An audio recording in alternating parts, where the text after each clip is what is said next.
আসসালামু আলাইকুম। বাংলাদেশ বেতার, রাজশাহী। স্থানীয় সংবাদ পড়ছি গোলাম মর্তুজা হেনা।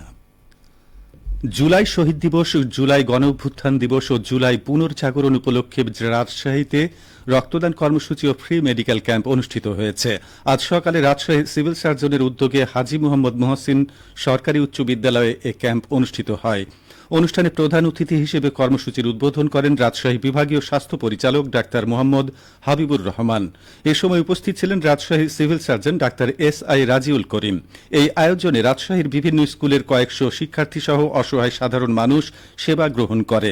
ফ্রি মেডিকেল ক্যাম্পে রক্তের গ্রুপ নির্ণয় করে তা সংরক্ষণ করা হয়। সিভিল সার্জন কার্যালয়ে জানায়, একটি ডাটাবেস তৈরির কাজ চলছে যাতে যে কোনো দুর্যোগে রক্তদাতা খুঁজে বের করা সহজ হয়। এদিকে জুলাই পুনর্জাগরণ অনুষ্ঠানমালায় 250 শয্যার নাটোর আধুনিক সদর হাসপাতালে বিনামূল্যে স্বাস্থ্যসেবা ক্যাম্প ও রক্তদান কর্মসূচি অনুষ্ঠিত হয়েছে। আজ সকালে হাসপাতালের মিলনায়তনে এই কার্যক্রম শুরু হয়। সিভিল সার্জন ও হাসপাতালের তত্ত্বাবধায়ক ডাক্তার মোহাম্মদ মুক্তাদির আরেফিনের সভাপতিত্বে উদ্বোধনী অনুষ্ঠানে প্রধান অতিথির বক্তব্য রাখেন পুলিশ সুপার মোহাম্মদ আমজাদ হোসাইন। এছাড়া বক্তব্য রাখেন সমাজসেবা অধিদপ্তরের উপপরিচালক মোহাম্মদ মোস্তাফিজুর রহমান, পরিবার পরিকল্পনা অধিদপ্তরের উপপরিচালক আজিজুল হাকিম, জেলা প্রশাসনের সহকারী কমিশনার মোহাম্মদ রাশেদুল ইসলাম।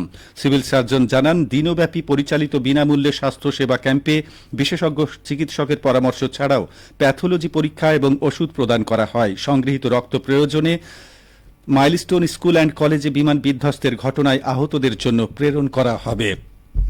এদিকে আমাদের নওগাঁ জেলা সংবাদদাতা জানান, জুলাই পুনর্জাগরণ 2025 উপলক্ষে নওগাঁয় স্বাস্থ্য বিভাগের উদ্যোগে দিনব্যাপী স্বেচ্ছায় রক্তদান ও ফ্রি চিকিৎসা সেবা প্রদান কার্যক্রম অনুষ্ঠিত হয়েছে।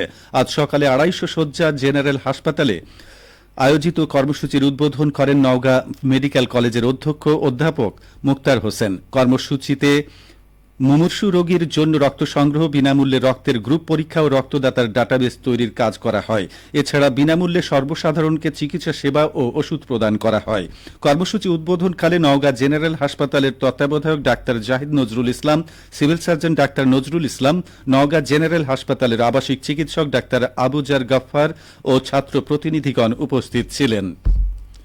আমাদের সিরাজগঞ্জ জেলা সংবাদদাতা জানান, জুলাই বিপ্লবের প্রথম বর্ষপূর্তি উদযাপনে সিরাজগঞ্জের শাহজাদপুরে বাংলাদেশ সেনাবাহিনীর উদ্যোগে ফ্রি হেলথ ক্যাম্প অনুষ্ঠিত হয়েছে। আজ সকালে জেলার শাহজাদপুর উপজেলার চরগুদুলি হাসপাতাল প্রাঙ্গণে হেলথ ক্যাম্পটি শুরু হয়।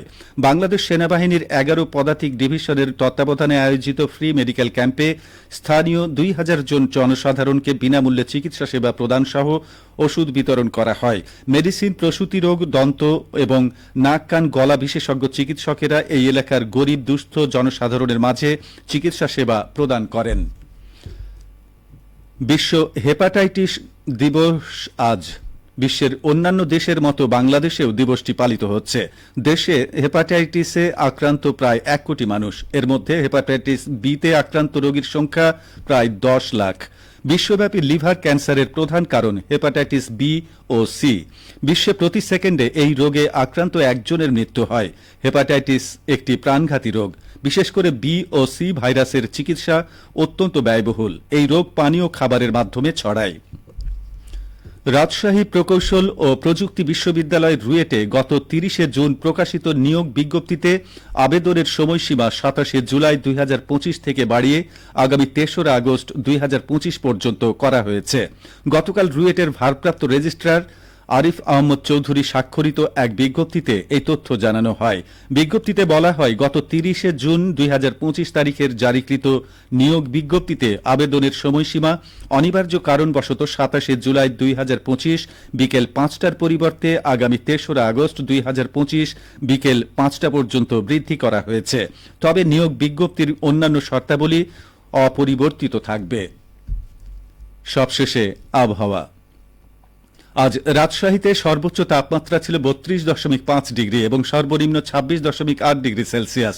বিকেল 3টায় বাতাসে আপেক্ষিক আর্দ্রতার পরিমাণ ছিল 92%। রাজশাহী ও পার্শ্ববর্তী এলাকায় আজ সূর্যাস্ত সন্ধ্যে 6টা51 সংবাদ শেষ হল। আমাদের পরবর্তী স্থানীয় ইংরেজি সংবাদ সন্ধ্যে 6টা 5